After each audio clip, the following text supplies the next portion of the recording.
Thanks for tuning in to Sweet Bee, a live stream series highlighting local artists. I'm Mike Bennett, owner and operator of Professor B Studios, and we're just putting on this show.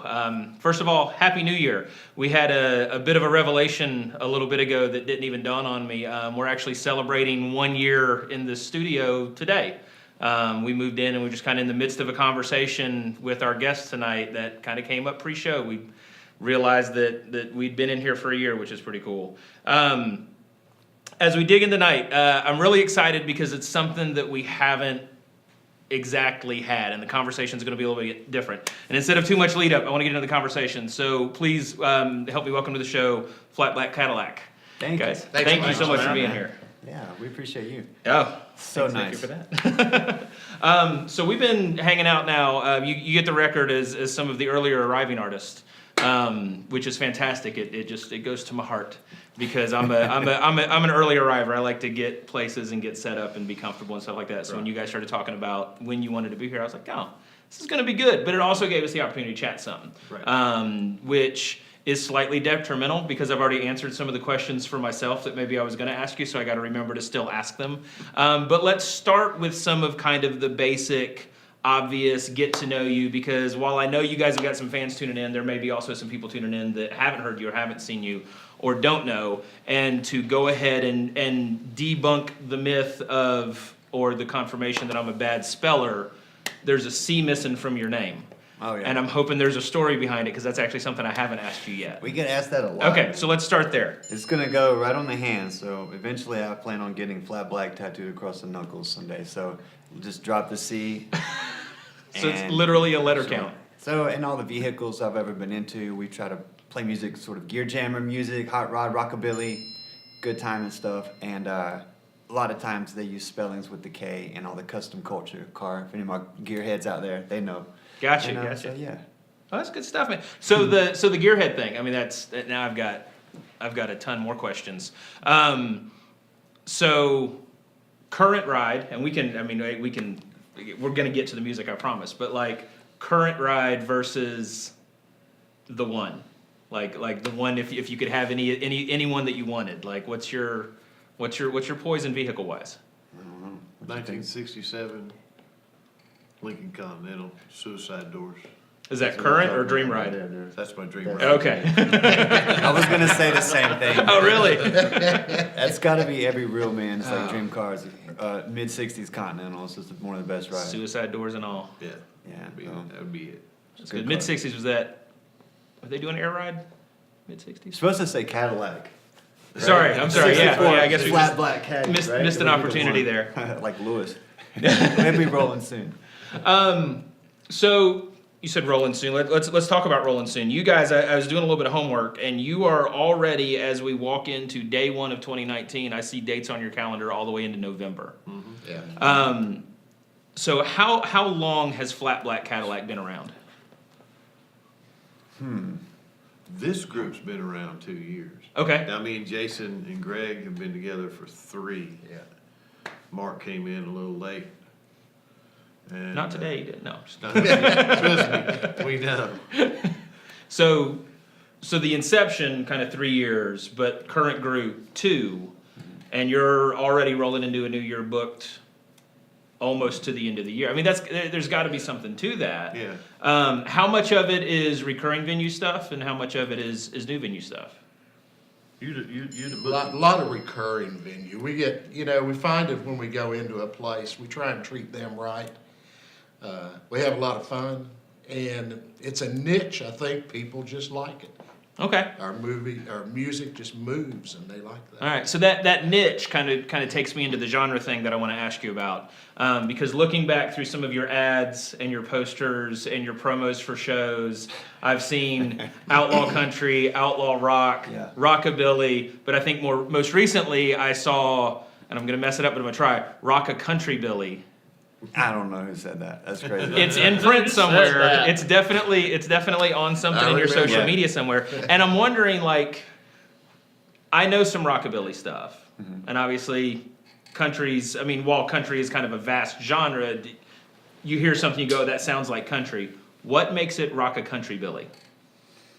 I think a lot of the songs we've picked for the set list may have come from just some of the stuff we were listening to through those weeks. Of course, we all have a foundation, I think, of traditional, older music, blues, country, southern rock, of course. Okay. But you've got a lot of new outlaw country bands out there that are doing their thing, and a lot of the great rockabilly, like you mentioned earlier. The Rev. Yeah. And so we just get off on doing fun music that moves people. Okay. So you kind of, naturally, music genres are going to overlap so well. I mean, so often, and people come up with these names. But one coin thing we do is just, I think we call it Southern outlaw music. Mm-hmm. We like to have a driving sound, have a good time. So if you need a band that's going to do all slow dance, it's not us. You're not the one. They just can't do it, and that's part of the reason the venues like us, because they get people moving, they make money, and have a good time. Okay, so that you talk about the genre overlap and kind of the style overlap as well. I think that's kind of in there, and I kind of wanted a little bit from each of you. What is your background musically? Like, have you always been doing rockabilly or country or southern rock, or has it changed some? Like, kind of where were you before now, and not necessarily life story thing, because I know we could talk at length about some of these, but and as everybody's going to hear later tonight, it comes out in what you're playing, and if you're really paying attention, there's things that can be picked up on in what you guys. I know I was earlier. I was kind of nerding out about some of it, but I don't want to spoil that. So, but kind of talk a little bit. Not influences that. I'm not as worried about that, but kind of your actual, like, what you were doing before you were Flat Black Cadillac musically. What do you think, Mark? What about you? Before Flat Black, I was playing black gospel and contemporary Christian, and before that, I was doing a montage of music. Okay. I've done everything from disco, top 40 beach, southern rock, Yeah. hair metal, Nice. country. Yeah. Live stuff or session stuff? A little bit of both? Okay. He Yeah, looks great in those spandex. You really. yeah, that pink We tutu all- thing. we all- Thank you for not bringing that We tonight. encourage him to wear them on stage all the time. But That's fantastic. Greg? Man, I had played rock and roll from the 60s to in the 70s and then put it all away.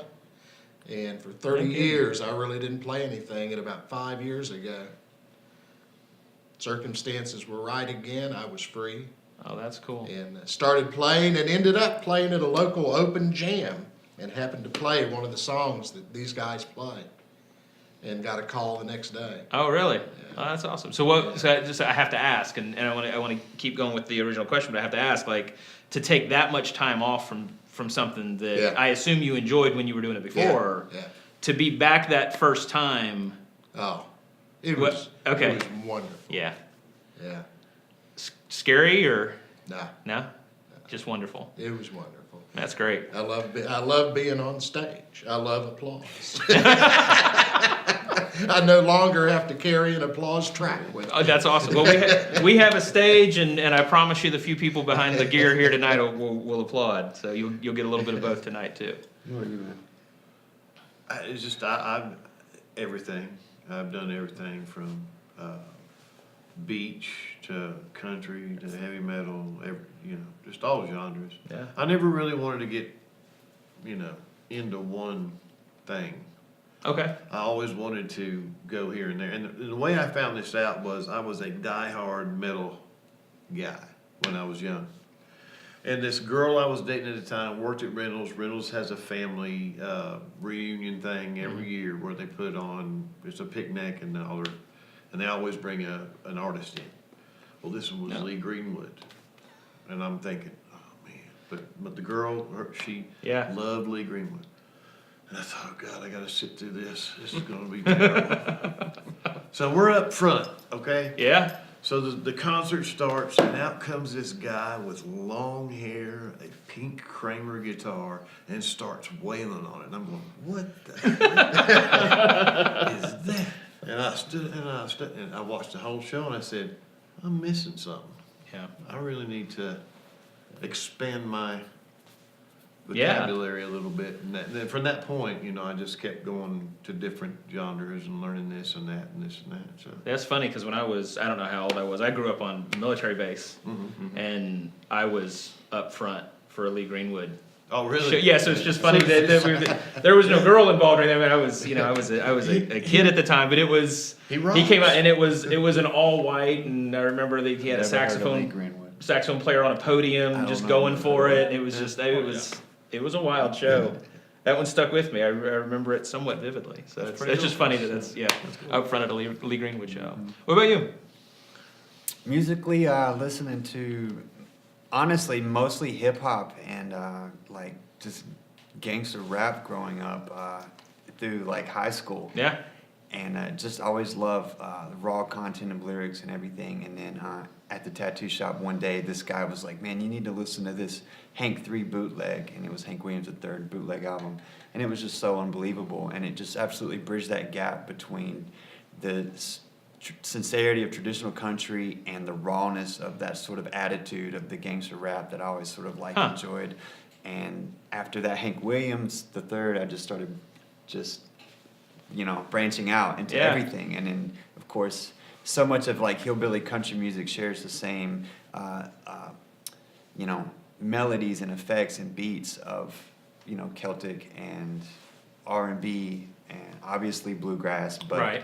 so much traditional music just comes back to one focal point where it all came from. And then you find like these simple melodies and everything that's just great. So how much of that, I mean, collectively comes out when you're writing for what you're doing now?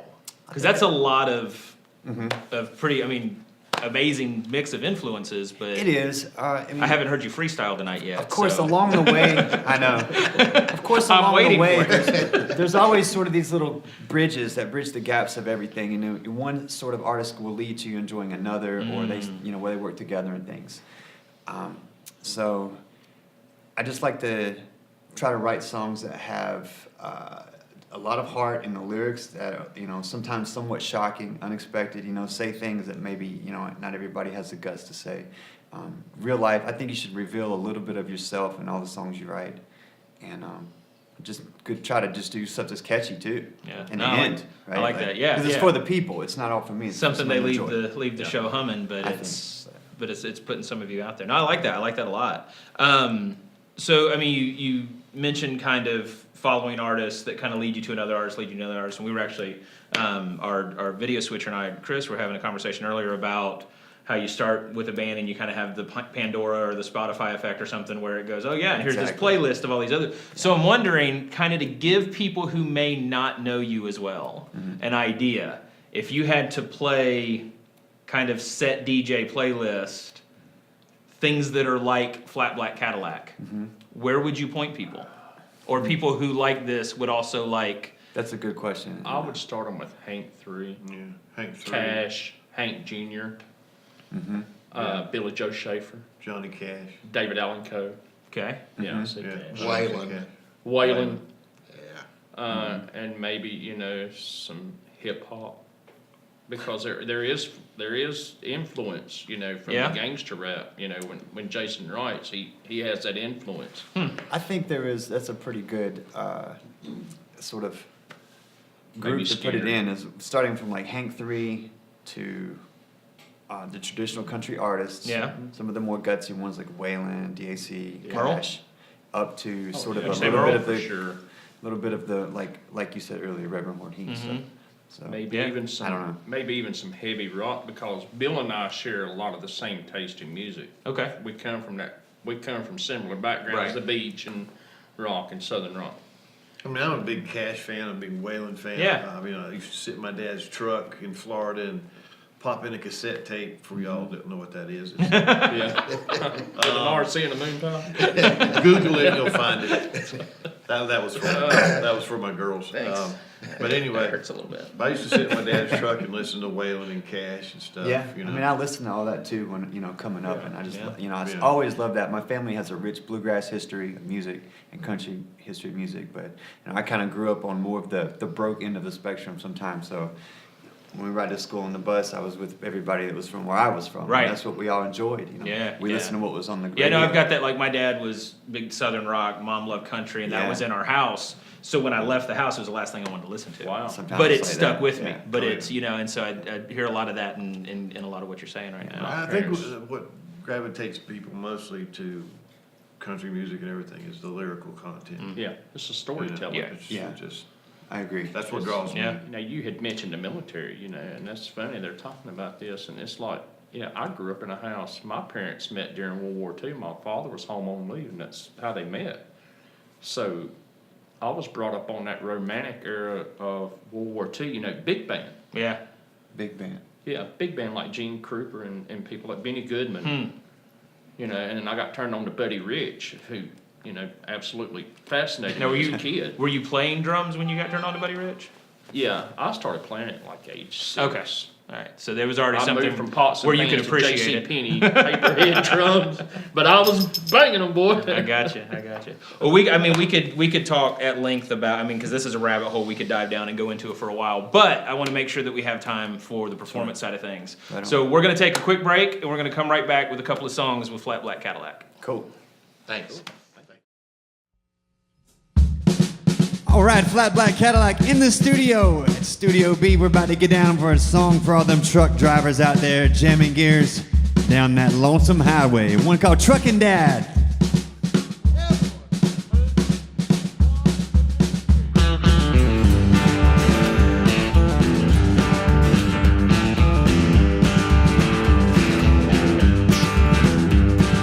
Truckin' Dad, won't you keep on rolling out westbound and down? 15 years making tracks on the West Coast turnarounds. Truckin' Dad, don't you think too much, just drive and turn and burn. Every mile run through this truck here, Mama don't have to work.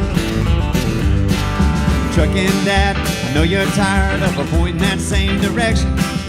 How many hours you sat on top that diesel fuel injection? Truckin' Dad, don't think too much on that long dark highway, hauling freight from state to state so all these bills get paid. And I'm loaded up here out of Greensburg, and I'm southbound by 3, eating jambalaya and crawfish pie in the town of New Orleans. I can shower and shave out of no truck stop and maybe tune up my CB. Trucking 24 hours in the Baton Rouge, turn around and I'll be free. Mr. Bill McQueen.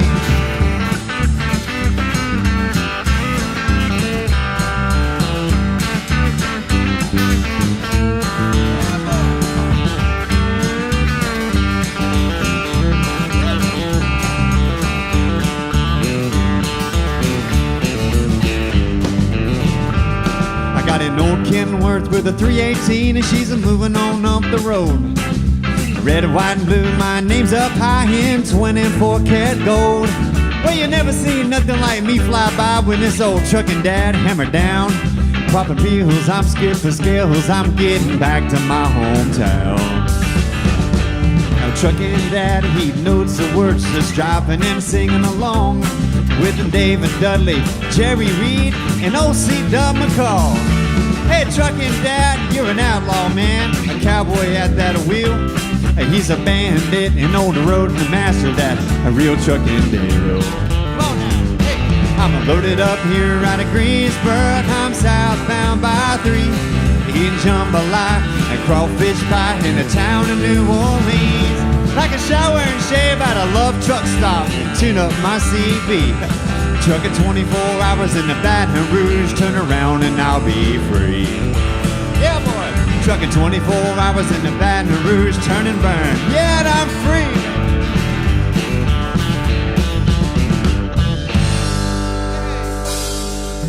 Woo. That's all right.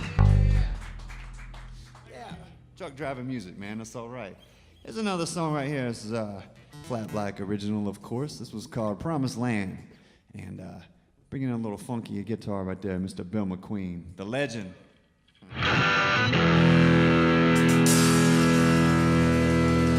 You can do it, man.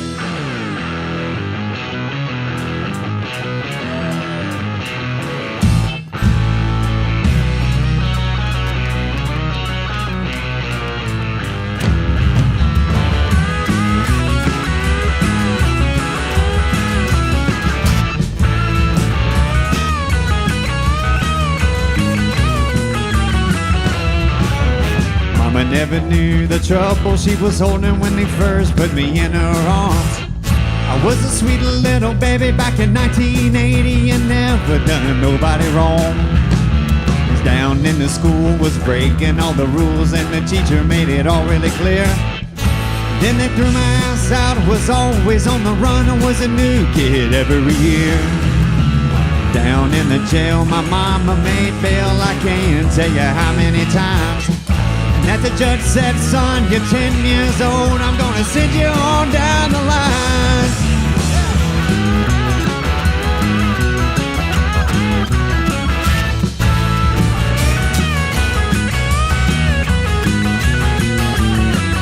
Come on!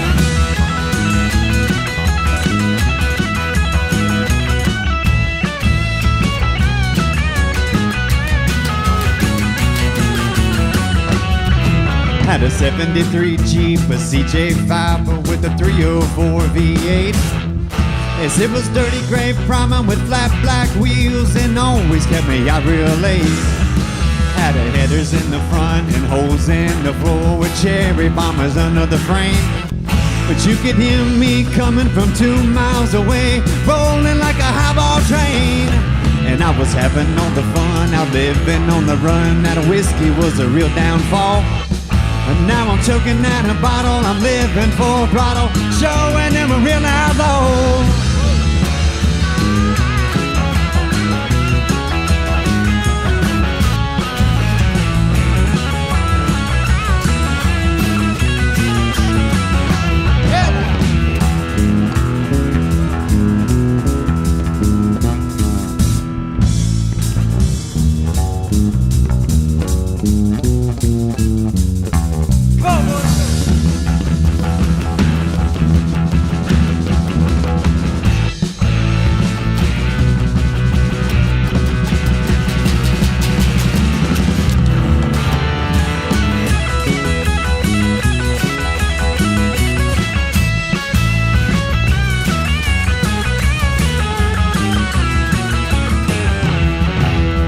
Had a few fights, I broke a few teeth, and I even lost a few myself. But I had them all fixed, I still feel good, and the people got a story to tell. Said I'm sure gonna raise a little hell these days because there's gasoline in my tank. Hey now baby, take a turn, I got money to burn, you know the promised land, it can wait. And I sure do hope that there's a place up there for us a good time, a rambling man. If the good Lord is willing, the creek don't rise, I'll meet you on that promised land.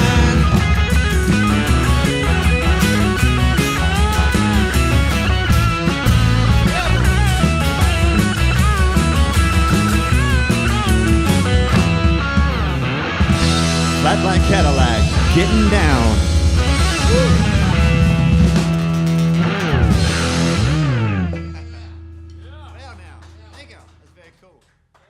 The man. Thank you so much for being on the show. Once again, big thanks to all you guys. It was fantastic, amazing. Hopefully you'll come back and do a longer show at some point because this is amazing. Tell everybody real quick, where can they find you online? Where are you playing coming up? Like, where can people check you out? For sure, man. Facebook.com, Flat Black Cadillac. That's without no C. And Instagram, Flat Black Cadillac. Just check us out. We're out there. Ask your friends. It's fun. There you go. No worries. Thank you again for tuning in. We'll see you guys in 2 weeks.